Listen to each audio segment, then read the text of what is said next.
Hello, everyone. Welcome to episode 38 of I'd Rather Be Motivated. Good to see all you cool kids and the rest of us here on this beautiful Monday evening. Just going to get started here real quick. Mr. David, any particular project you'd like to direct people towards at the top of the show? Well, funny you asked. Yeah, if you guys are looking to check out my projects, Analog Missions, Goin hot. There are only 120 copies left from the first run, and it has only been in my hands for about a month. Check the link in the description, and you can buy a digital copy or a physical copy from my store, NV. How about you?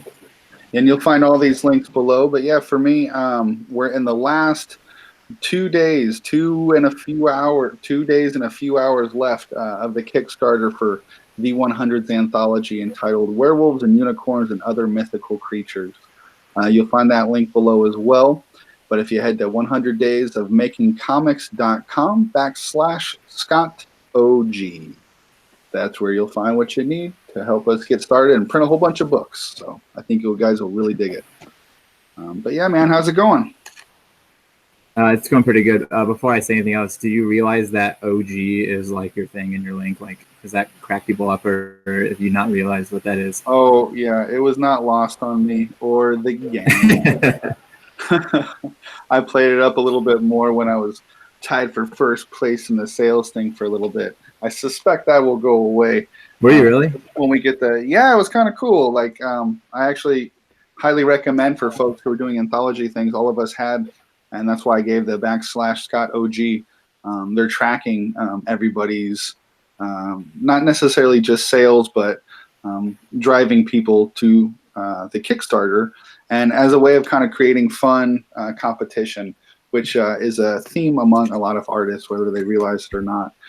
But yeah, I just kind of help create a game out of it, which is always fun. And so you guys have seen I've been printing all those ash cans and flyers and all these things that I've been handing out all over. If you check my Instagram, even on the highlights, there's a one area for Kickstarter, and kind of see a lot of the different comic shops I've been going into. So yeah, they've been tracking that stuff, and part of the way in, like, it's been a little while since we've seen an update, so I don't think there's any way I'm still up there, but I was like tied for first or whatnot. So that was kind of cool, because I kind of felt like a small fish going in, and really wanted to really help pull my weight, at this part of the game. So it just kind of felt good to, help contribute. So we'll see when the polls come out. Yeah, that's awesome, man. Yeah, it's been a lot of fun. I mean, I definitely don't mean it as any sort of insult, but it almost does feel like, in terms of like big fish to small fish, you're definitely one of the smaller ones joining in on the competition. So yeah, which is like, I'm excited about, because when they talk about I don't know, this is the place you want to be in. You want to be surrounded by people who are more talented than you. And I kind of brought my A game to this, and I'm happy with what I did. But as any artist, you want to kind of do better for next time, of course. But I'm really happy with what I brought. But when I look at those around me and what they brought, man, I'm definitely a little fish in a big pond, which, like I said, is a good place to be, in both skill, talent, as well as, followers and media presence and all that. But goes to show you the ground campaign helps, I think. I hope so. I hope all those flyers and everything, it's a few people looking our direction. But shall we just jump in with the art check here? If you guys don't know, this is David Fleming, Scott Green. We do this every week.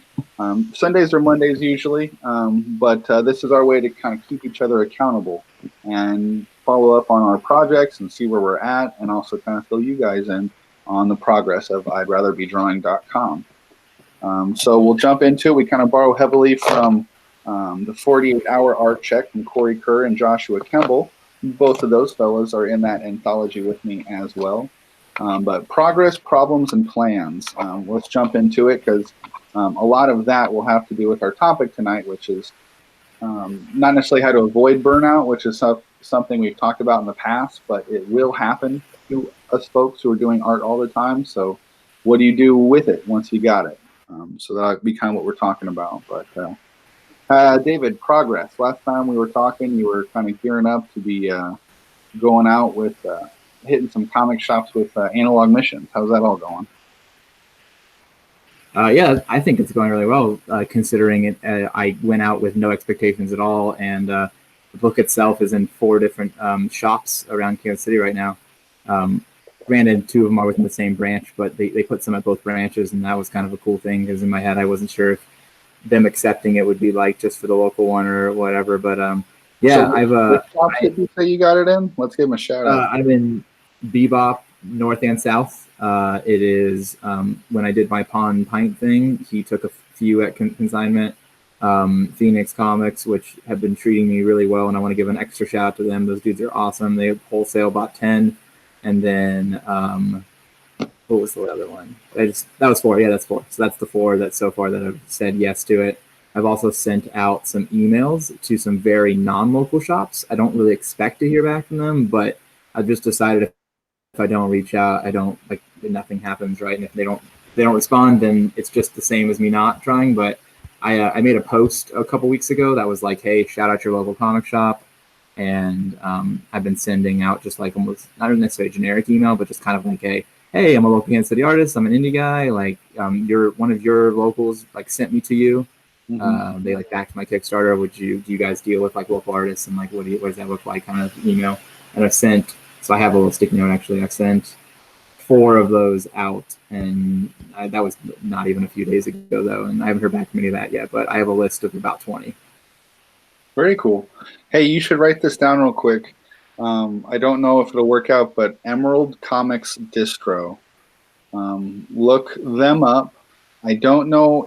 So it's independent distribution of comics up here in the Northwest, Pacific Northwest. I don't know if it's just region specific to get out indie stuff, or if they're looking for local creators specifically. I want to say I doubt it's necessarily local creators. I just think that's how it works, because it's not diamond distribution. It's a smaller thing. That's why it's aptly named Emerald Comics Distro.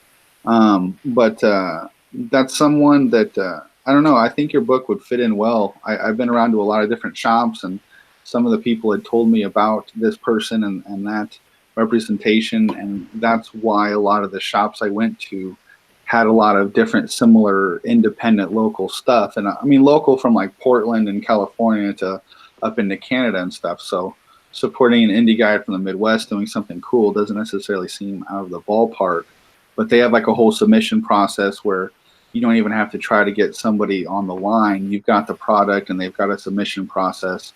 I think you should kind of go for it. And, you know, and then. Yeah, that sounds awesome. So Emerald Comics Distribution? Yeah. I think it might just be under like distro, but yeah, you're going to find it if you do that. And it's kind of, I think, one person that really kind of goes out to these shops and like hits the pavement and distributes, gets comics into the shops. And out here, and a lot of comic shops as well. I mean, as you're finding out, comic shops are supportive of the little guy, but they love those independent creators with like a good looking indie book. And that's what you got with like good art. Like yours definitely could hang with some of the stuff I've seen. So something to check out that's not necessarily in your neck of the woods, which could be good. And, you know. That's what I'm looking for. I mean, I literally contacted a comic shop that's in the UK because I had a few of my fans and people who backed who were like in that area. So like I'm ready. I'm like, I don't care how far away it is. If they're buying, I'm shipping. So yeah. So yeah, check it out. Everybody out there too. It's a good organization, and even if just to find some good books through them, you'll definitely find some good books. So. You want to do me a favor before we go any further with this? Because, I mean, I have a few more things to say, but, like, looks like we got some things going in the chat. Mine's on my phone because I left my other computer at school. It's not updating properly. Like, it still tells me that it's 9:05. But I'm assuming some things are happening. Is anything going down in the chat that we can note of? Yeah, I'm seeing it here. I actually just kind of realized, I think, about the time you did and reached for my phone and stopped talking for a second. Because, yeah, we've got We got Ronnie and Matthew Enstrom and Squatchy and Comic Den Ace all in the chat. So what's up, everybody? Thanks for joining us. I really appreciate it. And Matthew Enstrom has an awesome book, comic in the Werewolves and Unicorns and Other Mythical Creatures anthology. So if you're on there now, go follow him. He's got some good stuff. But he said there, I agree, Scott. I feel like I'm in with a lot of more talented people. I hear you, man. But I love your stuff. And like, that's the beautiful thing is I think all of us, including you, brought our A game and really pushed ourselves further, and it shows. And I love all the different styles in this book, man. I think a lot of people are going to like it too, because it's, I don't know, it's got 28 different indie creators. So you guys are going to love it. But. And Ace said Prairie Dog said they might be interested. I'm thinking that's Prairie Dog Comics, where he lives, and yes, to distribute. Yeah, that's that's the local shop he sent me. So yeah, that's awesome. Yeah, shout out to Ace for being like the bomb diggity dog. That dude was at a convention selling magnets, and he said he ran into dudes who were like, "Nah, I'm a manga fan," so he started talking about my book instead, like talking about a guy, a independent guy who supports other independents. Like that guy's always out for it, and the fact that he even brought my book up at a different shop, that's awesome. Thanks, Ace. I'm gonna have to check them out. I'll send them a message this week for sure.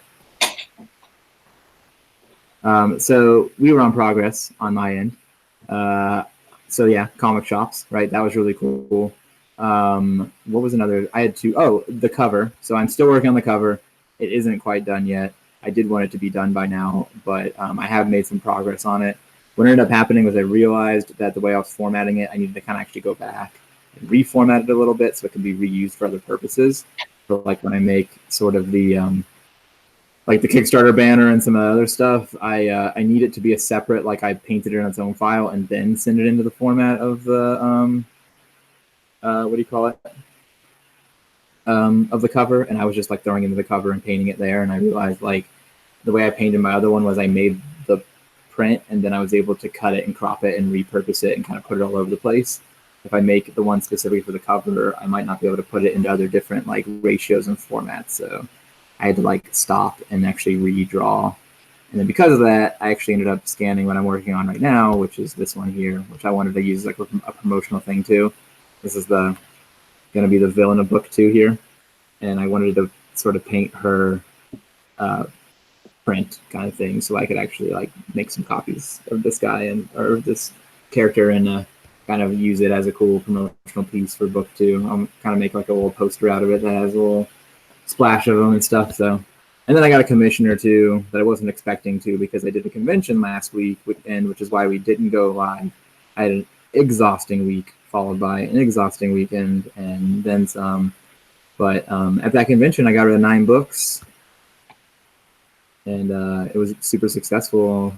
It was just, I just feel like I've been just like putting it out there, and it's kind of like you said, it's like a really good feeling because I go into all these things with no expectations of just like I'm a small fish and I've just done this thing. But the more and more I show it to people, and the more people who like know people, talk to people and stuff, it feels like that there's some momentum going for the book, and it's out there, and like random people who never even know who I was are reading it and are like stoked about it and are probably going to be in for the long haul, and that's awesome. That's a good feeling, man. Congrats. So I'll leave it at that. There's a lot of things up in the air that hopefully next time we meet next week, I'm able to kind of talk about how I've closed them off and moved on to new stuff. So I'll ask you about your progress, and then we can move from there. Yeah. So my progress, I wish I had more on the just like more new art front. Just been doing a little bit of sketching here and there, but honestly, not a whole lot. It's been real busy in real life with work and other stuff, a bit chaotic. And so whenever I've had extra time, it's kind of been on this promotion game with answering emails or sharing stuff or sending emails and linking to people and reminding people and trying to be annoying without being annoying to, make sure that if someone is interested, I help them as best I can get to the link and get a book bought and all that good stuff. So I started kind of worrying, like, thinking, am I using this stuff as a crutch to not be moving on to the next project? But I don't think that that's the case. I think I'm just really excited about this. I'm putting a lot of energy to it, and knowing that it's only a 20-day long Kickstarter, I'm just kind of aware that how time really does fly. So I've just been kind of putting my energies towards trying to tell as many people as I can about this, because I'm really proud of it. And I think it's really special in a time. Oh, what? I was just gonna say, like, what you were saying to like feeling like, well, this one's done and I should move on to the next one and feel like it's a crutch. I definitely don't think that. I know that feeling, but that's definitely not real. I think that the promotion of the book and the pushing of the project that you just spent all this time is definitely not procrastination. It's needed, and it's time well spent. For sure. I appreciate that. Yeah, you've got to, because, yeah, you've got to. You've made this thing now. Tell everybody about it. And that's something that I heard from Dan Barry and his show. Yes. Tell everybody. And, like, that's what you got to do. You can't create art in a vacuum, and we've done this thing.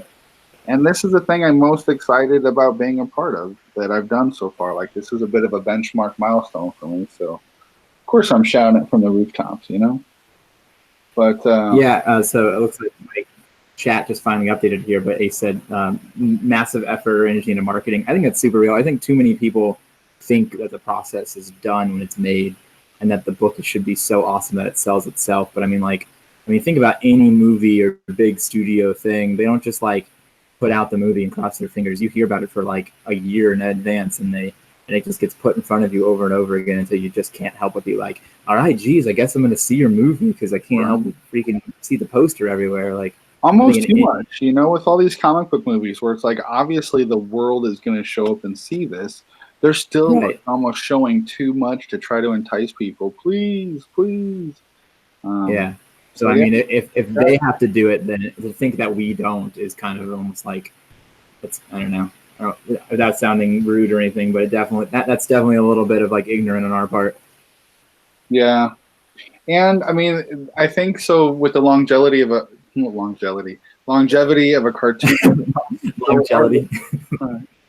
It's a new dessert I'm making.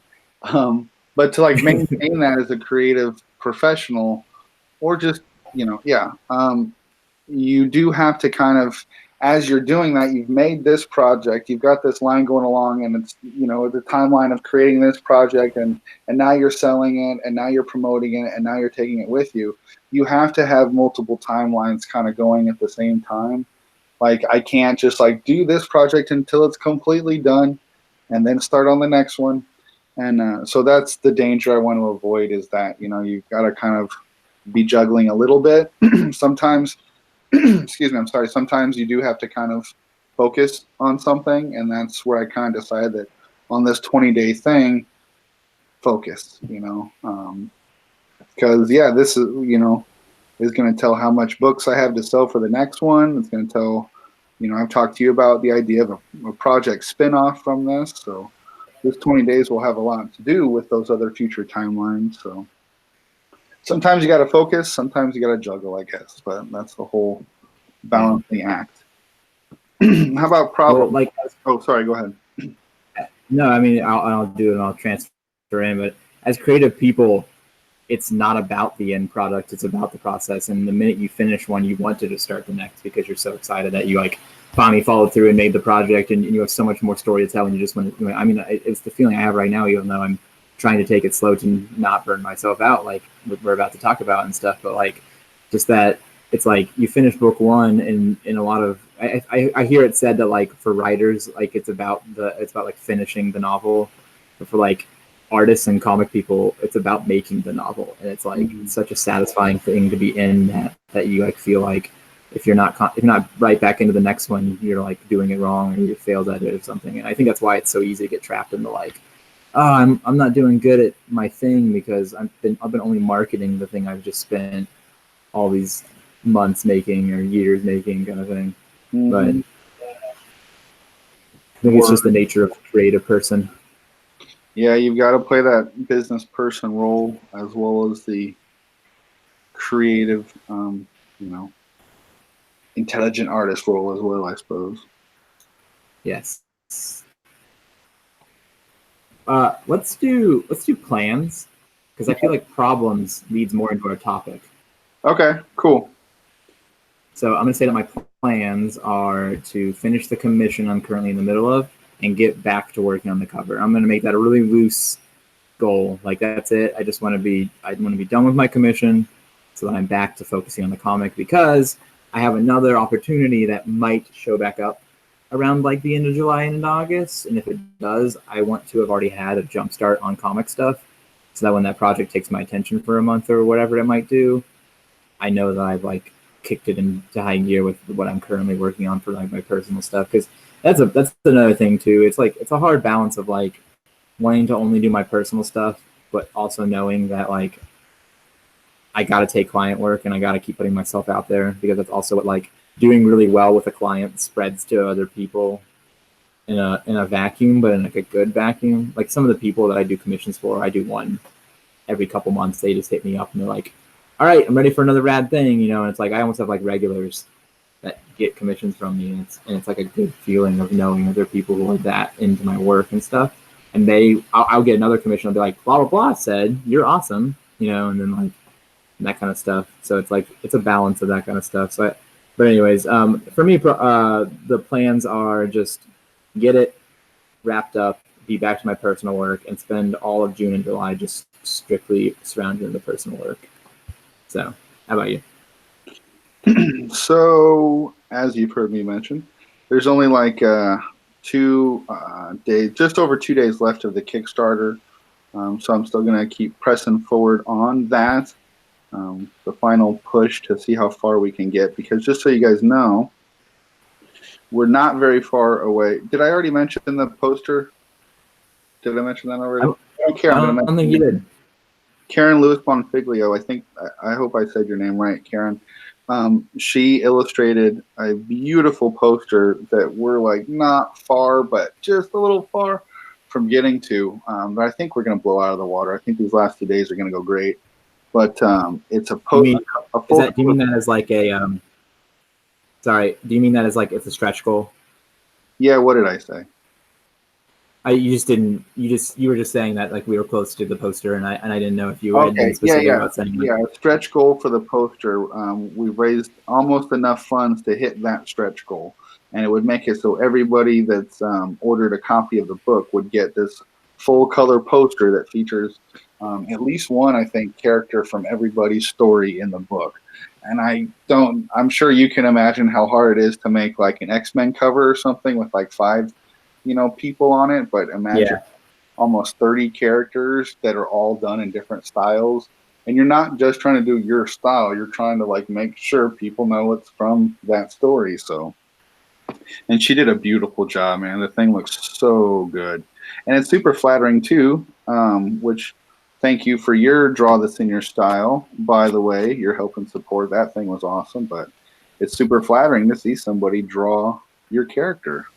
So it's kind of exciting. So, but yeah, I don't know how I got. Oh yeah, plan. Sorry, I'll start on track here. And then yeah, as we wrap that up, I promised a few people at work as a promotion idea, and said anybody at my work that buys a book, I'll do a commission for you, a black and white commission, kind of a square 10 by 10 or so. Nothing too crazy. But then like one of the people wants like their baby done, which is like a whole added like, okay. So I'm going to get started on those guys. And I know you guys have been hearing me say it a lot, but, and we'll talk about it on the burnout, but I'm needing like a full day to put in, not like a little 30 minutes a day, but I need like a full day to put in to really kind of dig into my script for October, because I've been noodling with it, but I got to spend some time on it. So I'm hoping by the next time we talk, I've been able to put in like some hours of just reacquainting myself with that whole thing. But yeah, those are my plans. All right. Well, let's transfer into problems and kind of talk about the topic for the night then, right? Why don't we? Sounds good, man. What have you been dealing with? So, I do summer school every year because you can't not. You're not going to not, you know.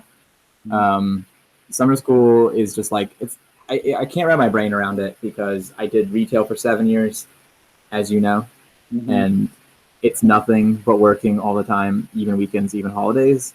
And so when this idea comes up to either take a month off or keep working like everyone else on the planet does, and then get paid twice, it's really hard to say no to that. Yeah, for sure. Because it's just like that concept as a person who's only worked like the crappy job that like makes you just work all the time. It's like, yeah, why wouldn't I be saying yes to that? Like, just imagine if Hot Live was like, okay, so you're gonna work for the month of June, Scott, but we're gonna pay you twice. Is that cool? I guess. Like, yeah, like no, you know what? Screw that. Like, yeah. So, anyways, I don't like. so money. Yeah, so I do summer school every year, and then I remember every time I start summer school why everyone says no to it. You do an entire semester's worth of work in a month. Like, realistically, it's real. Like, you do this literally the same amount of grading, you get the same amount of projects, you get the same amount of work, but you cram it into like a month. And you, during summer school, the way it's set up, you have 2 classes, they're 3 hours long. So also when you get like a kid who's just like squirrely and just like can't sit in their seat because they're technically an 8th grader and they're about to be a freshman and that's why they're taking summer school, you're like, oh, you're still annoying because there's an hour and a half left of class, so there's that.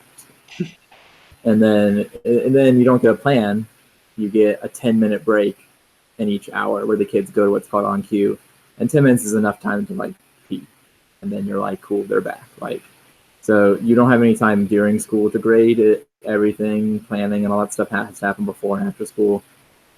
So it just ends up being and it's like, imagine like during a normal school year, what I plan in a day, like one day of summer school equates to a week's worth of work in a normal like day. So like what I'm making copies for every day is a week's worth of work also. So yeah, and I what I try to do is plan out ahead and actually like, which is funny because during the normal school year, like I don't know if I've ever been more than like a day ahead on copies, but like during summer school, I'm always on top of that because you have to be, because all the extra time is for grading the fact that I have to give 3 assignments in a day and all the other stuff. But on top of that, at our church, my wife was the director of the VBS thing, and so that was like a huge thing for her and for me, since she was the director. Obviously, if there was anything slack-wise to pick up, I helped out with that and stuff. So all last week was literally wake up at 4:30, go to work, come home, get about an hour to just like breathe, go grab dinner to make it there on time, and get home at about 8:30, put the kids down, go to sleep, and do it all over again for just like the entire week. So that just drained me, and it was like, for my hour of free time, I was not going to post on Instagram, and I was not going to draw or do any of that kind of stuff. And I just like found myself like leading up into that week, I was already in a real state of like, I need to take a break, I need to play some video games, I need to veg out, you know what I mean? Mm-hmm. That fed right into that, and then I realized it about halfway through that week. I was like, oh crap, I don't even want to look at art. Like, I'm not craving it. You know, that feeling of like, I want to go home and draw that thing or that kind of thing. Mm-hmm. I realized I didn't have the feeling, and I was like, oh crap, I burnt out. And then I was like, I have to save this somehow. And so what I did was, because I'm really good at this kind of stuff, we always kind of talk about that. Like, I'm good at self-talk to myself, like self-motivation, sort of to get myself back into a thing. And so what I said was like, I'm not going to tell myself like, get back into it and just make art. I'm going to give myself a little time frame. I'm going to say, be burnt out for this X amount of time. And so I gave myself until, I said I was going to post on that Friday, but really I wasn't going to be back into it till today. And so I gave myself basically about a week and a half. Like it was 10 days. And I was like, I don't have to think about or feel guilty about not thinking about art for 10 days. On the 10th day, I'm back in it. And it worked. And I was stoked that it worked, because I was afraid I was going to get here and be like, well, now that 10 days not making, but it was almost like I made a pact with myself to allow myself to be not stressed about it, knowing I'd get back into it and like on the day. So that's a really good idea, man. I've actually like sort of done that with like, I don't know, when people, I want to say the right thing. just like certain emotional stuff where you feel just like, you know, like you can't deal with other stuff because you're dealing with that, whether it's a sadness or anger or whatever. I've kind of Yeah, exactly. similar approach of being like, okay, you can have your pity party for, you know, another hour, or, you know, allow yourself to be sad about this for, you know, give yourself a couple days, or I don't know, that type of idea of like, okay, experience this, be here for that, but give yourself a little bit of a time limit.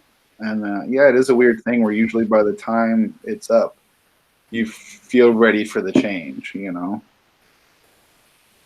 Yeah, and then like, so that's funny because the way you just explained it too made me just realize like why I dealt with it the way I did.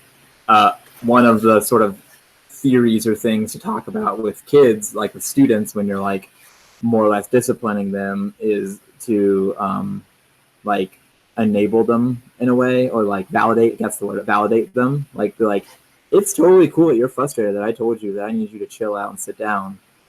But you get 5 minutes to be out here and feel your feelings, and then we both need to get on with life, like that kind of thing. Yeah.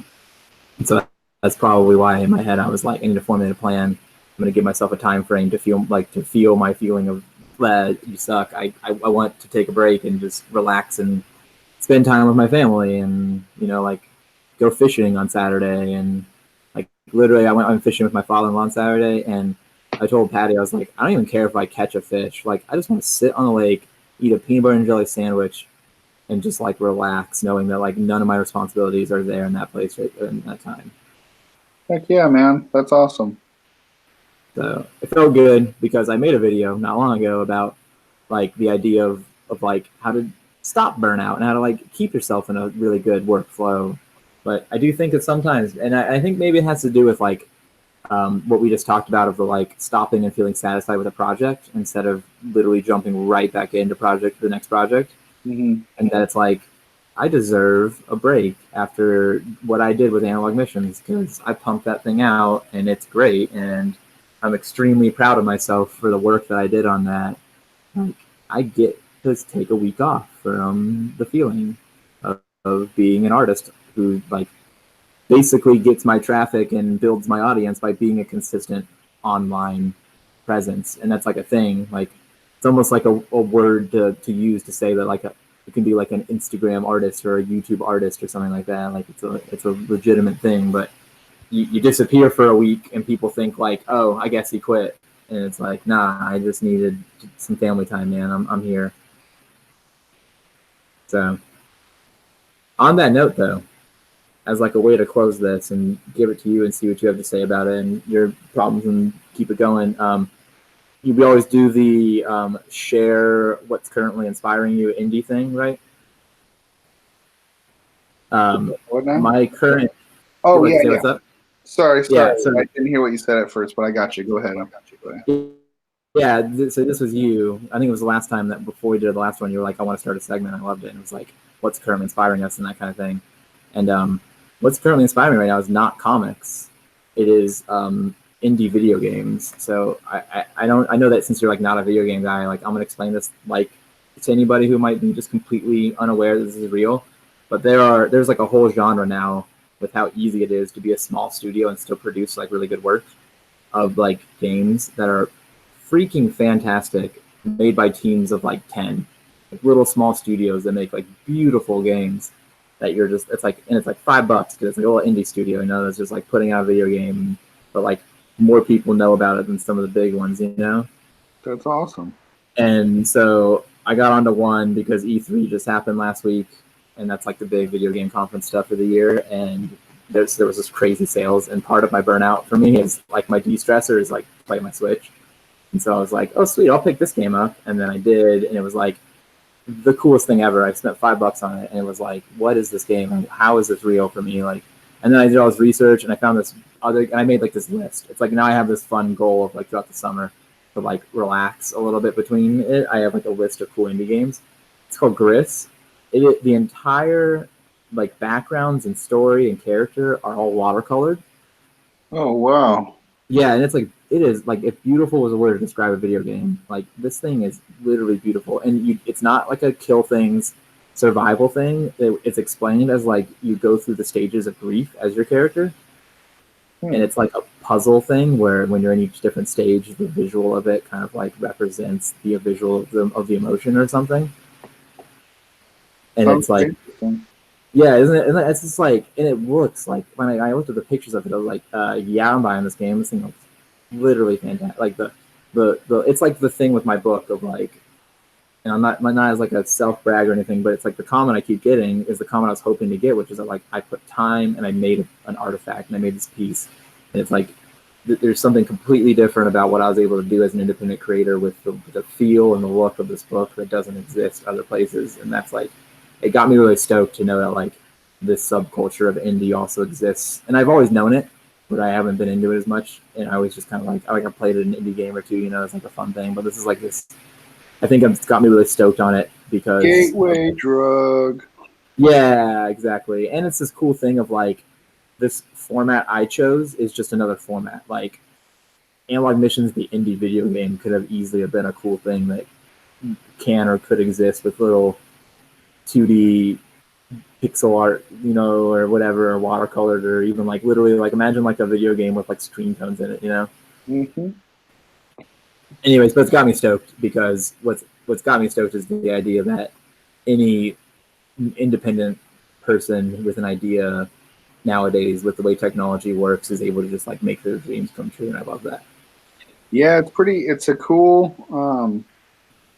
I know it's like nothing brand new, but now that we're really seeing, like you're saying, beautiful stuff happen because of it, it's a cool avenue for indie artists again, you know, telling stories and it not just being like a big conglomerate chain, you know, cranking out what they think everybody wants, you know, but yeah, exactly. That's a good way of putting it. A thing that they like believe in, and then see what happens with the public. And good things happen when that happens with art.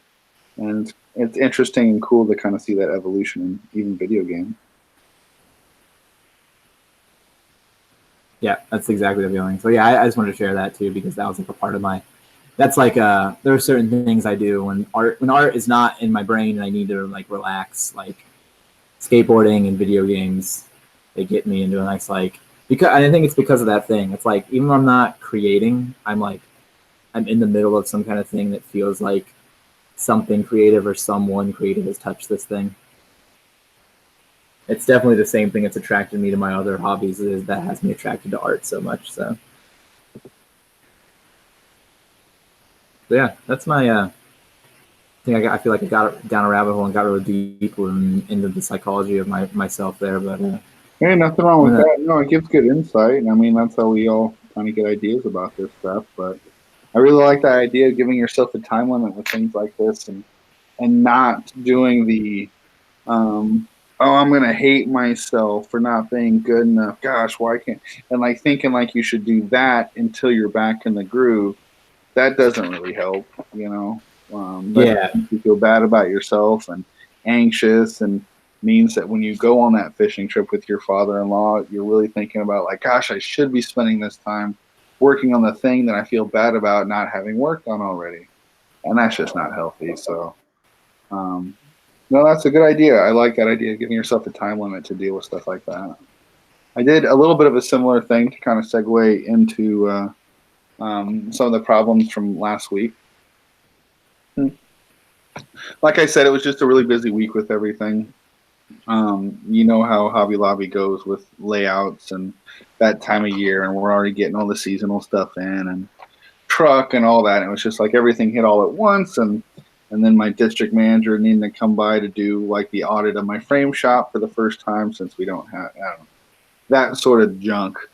And then in the midst of all of that, found out a friend of mine passed away from Springfield, Missouri, that I met working with, and then we became buds. And I talked to you, David, before. I've never really mentioned a whole lot on here, but I was part of a painting group called Art Hole Studios. With started off with 5 of us, and then kind of grew as we would meet other people.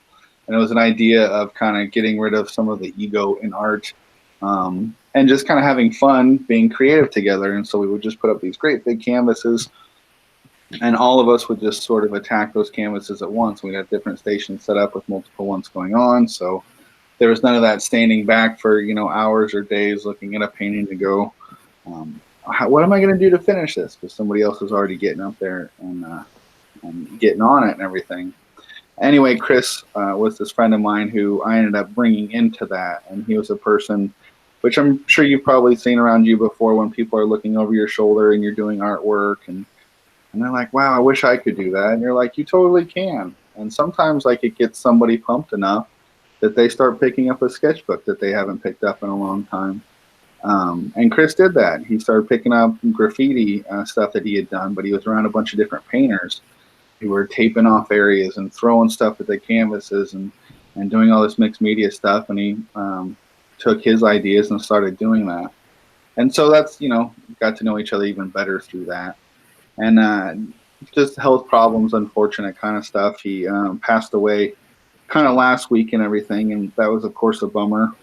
It's been over 10 years or so since I've lived in the same city as him, so we haven't been close in a long time. But you know that thing where when that happens, you know, the circle of friends start making all the phone calls and everything, and it was like one of, you know, I've been online like a whole bunch, you know, posting about this stuff every day, you know, 100 days of making comics and werewolves and unicorns, and then like this happened and I needed to share a thing on that, and then it just felt really cheap for a little while, like making more posts, like posting like remembering a friend and then being like, come buy this book, you know.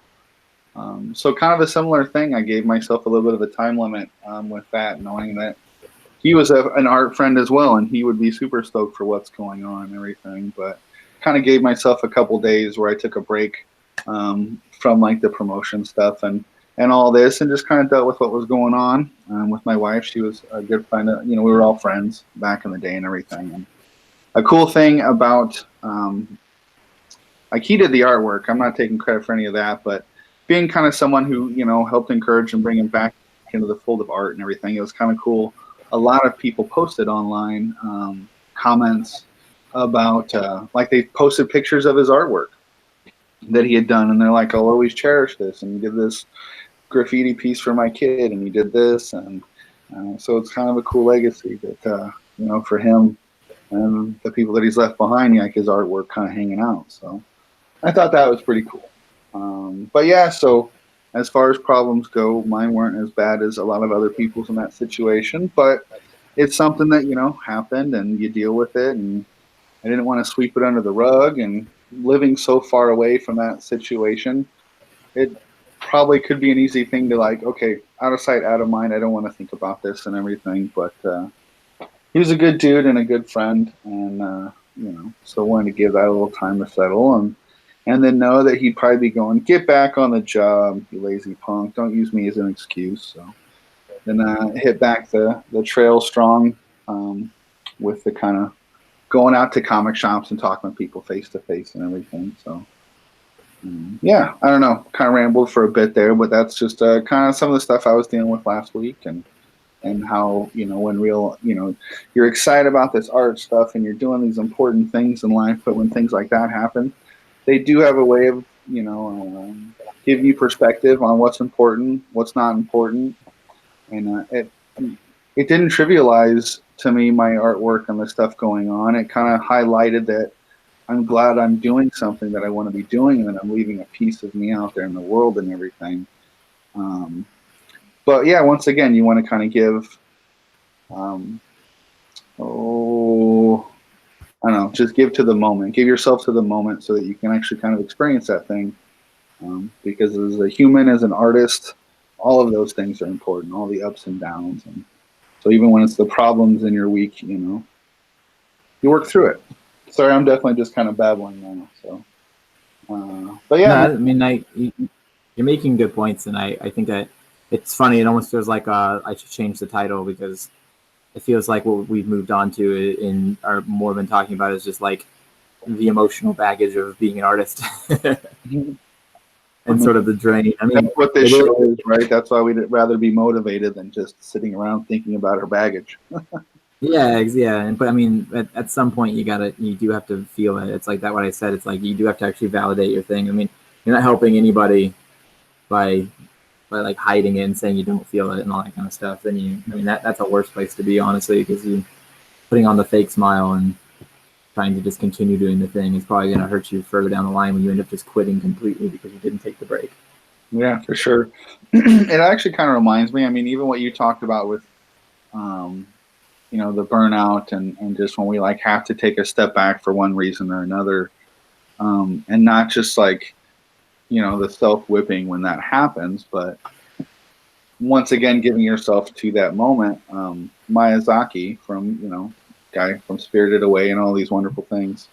I forget the thing he was in, but I think a lot of us have heard the story about when he was in a room of animators and he's like, let's do the dog, doing this motion, and everyone's just kind of like, what are you talking about? And he's like, do you not go see dogs? Do you not pet dogs? Do you not have pets? And they're like, we're in the studio all the time drawing. We are trying to master this craft and put everything we have into it. And he's like, get out of here once in a while. You've got to like go live life if you want to try to depict life or relate it to another human being in a way that's interesting, entertaining, deep, or any of that, So instead of just going, I should be in my in my bedroom with a door shut, just working on my craft and everything. But that's what leads to burnout, and everything. So like David said, give yourself a time period, whether it's, a day, an afternoon, 10 days, a week, maybe don't start going into month stuff because that starts kind of creating that like 30-day habit thing. So maybe kind of avoid that possibly depending on what's going on, but give yourself time to be what you're dealing with, and then know that there's a time limit to that so that you can move on. But know that that's not a waste of time necessarily. Like use that time, whether you're playing games that give you like a freedom, but you're digging into like indie games. So you're kind of giving yourself a little research too, or whether I like tonight at a drawing thing, instead of drawing, I was a bit burnt out with everything. So here's my little thing that's been inspiring me to talk about that, Akira, the first volume, big guy. And I just sat at a place where I was with people that were comfortable creating, and I let myself read. It wasn't wasting time on entertainment because honestly, this thing feels like an education in a great way. So I just kind of let myself go, I'm just going to read the comic instead of work on art and then try to read a comic book for the last half hour before I go to bed and just fall asleep. Be there, own it, learn from it, and use it. Or something. No, I think that's definitely it. The not taking time to experience new things so that you can then write about it is definitely a real thing. Because I think what ends up happening is you do experience new things, or you experience certain things that inspire you. So then you jump into being the creative, and then you get stuck in the creative, and then you forget that like the things inspired you in the first place, and you need to keep experiencing those to continue and to inspire the idea. Because then you're like, well, I didn't get to watch that thing or do that thing or go on that with my friends because I'm making my thing instead. And you're like, but don't you remember that like going out and doing those things is what gave you the inspiration in the first place? It's definitely a real thing. Yeah, I like that. But yeah, just to touch on real quick too, because I think we've kind of put a nice little bow on that. I do like the inspiration corner, reading Rainbow. But yeah, so Akira, I'm sure a lot of you already know what that is. If you were like me though, you know what it is, but there's a million books out there that everyone's going to go, why haven't you read this yet? So it was just something where on Cartoonist Kayfabe, you've heard me talk about that with Ed Piskor and Jim Rugg and Tom. I forget the other guy's name. He's on a little bit less, but he's on it more and more, so I need to kind of learn his name too. But they go through a play-by-play of Akira and through all the books. And through them talking about it, and then I went to my art thing on a Monday night, like about a month ago, and started talking to people about it. And then one of those art people just came and gave it to me and put it in my lap. And I'm super glad that they did because, man, like I said, it's like reading through that is like receiving an education as a cartoonist and storyteller, but it doesn't feel like an education. I'm like basically reading a textbook of how to do it right, but it's entertaining. So I almost have to, it's a page turner, so I'm going like that, but it's like, wait, stop and really look at what's going on and dissecting, why do I love this? And, everyone talks about the detail and all the machinery and the skyscapes and all that is super impressive. But what's impressive to me is the times when he simplifies that stuff because of motion or this or that, and it still appears very detailed because there's still like a lot of line work doing different things, but it's expressing stuff at that moment, not just giving you the information, but telling you the story at that moment. So it's sort of simplifying a lot of those details in those moments, and I don't know, it's pretty awesome. I wanted to feature Akira and your book, Analog Missions, which I think are a very nice pairing for a few different reasons. As my first read more comics show that I want to do here, I think I want to do it on Wednesdays, since Wednesdays is like New Comic Day. Do it as a thing on our YouTube channel here, but another thing I just need to kind of jump up on the horse and get that going. But yeah, Akira, it is what they say it is. It's amazing. And the fact that the same person who did the book ended up doing the movie, and both are as critically acclaimed as the other and held in such high regard, I think is fascinating as well. So if you've been kind of skirting around that one, hearing about it for a while, but you're just not sure, take the plunge into Aquila. I like it.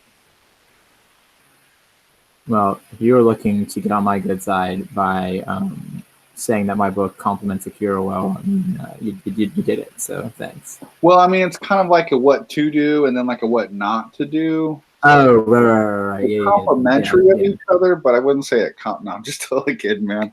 No, it's really cool to see like this thing that an artist poured their heart into many years ago in this style, and then seeing how that's influenced a whole bunch of stuff to get to you in this different place and time, and how you do see some influences, but they're like nothing alike, but they are in some of their different execution and stuff. But yeah, so they're a nice pairing, like a Chilean sea bass and a white Zinfandel. Yeah, I was thinking the same exact thing, so I'm glad you said it. Awesome. But yeah. Man, that's really like kind of all I've got. Do you have anything else going on or that you're wanting to touch on with this subject? No, honestly, I got it out. I think that was a good one. It's like you said, I feel like we put a nice little bow on it and actually turned into a really nice little talk. We do these every week. Womp womp. We try to do these every week, and somehow we end up thinking of new things to talk about every week or to share that have to do with our experiences, and I love that. So, well, Artist Anonymous is a real thing. So find a buddy and share and sponsor each other, because there's ups and downs in life, and having a fellow artist friend to kind of communicate this stuff to is really helpful. So I encourage a lot of you out there to do an art check. You can do a televised thing like this so you guys can kind of get your name out there, and also the community and feeding back off that, which I really appreciate the chat with you guys today. Very supportive, and do appreciate that. But it's only helped having like a sounding board with this stuff. So whether it's a drawing group that you go to live, or you find kind of a buddy system thing and partner up here online, find a friend and make some art. Amen. Amen. We'll make that t-shirt. Find a friend and make some art. I'd rather be drawing.com. All right, as a little sign-off thing here, let's remind people where they should be going to find the books that we've made that are near and dear to our hearts. Analog Missions, man, where can somebody find it? You're almost halfway through all the quantity that you got, so where can somebody buy it? Jump on that store envy. I started using that. A lot of people ask me what that is, so I've been just in the zone of just being like, it's Etsy, but they charge me less to make my listings, so go to it. Buy the book. Honestly, I have been actually making a lot of sales from people just messaging me and just asking if they can just PayPal me. That's also cool. I get a bigger percentage when you just go directly through me. So buy Analog Missions, though. It is a really cool story. I've had this like funny thing of like, you have like family and friends and like people like that who supported, like, like I probably say like 5 of the people who supported were just like not necessarily comic people. They just like, kind of bought it because it was mine kind of thing. Mm-hmm. And I got like the same comments from all of them. That was like, I took it as a compliment, but they were like, oh, this like wasn't about like superheroes and that kind of stuff. There was like, there was some stuff in here. It was really good. Like, it made me laugh. It made me cry. Like it was like, it was a little bit of everything. I was not expecting that. So get in there and then enjoy some robotic people in suits being emotional about the world that they live in.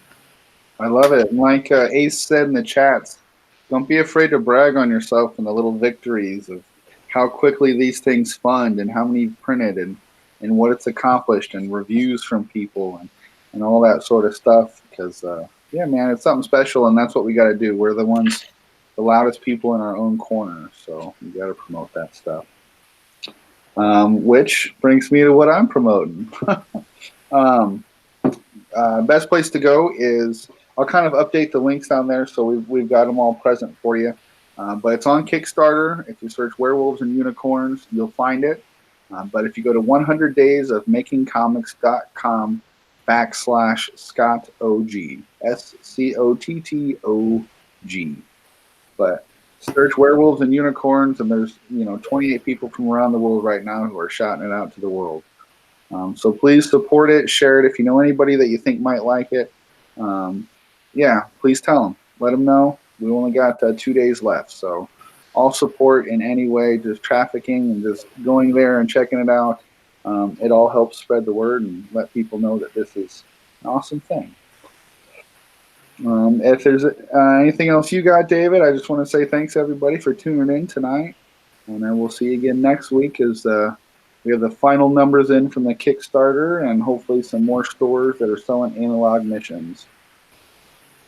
Awesome. Yeah. I do want to say just one more time, because I know we say it a lot, but I really mean it this time around. And I mean, I mean it every time, but like, we do appreciate the support of you guys who see us every week and of all the new people who've been popping in lately. It really feels like you made the comment, I think a couple weeks ago, Scott, where we are officially out of phase 1 of I'd Rather Be Drawing.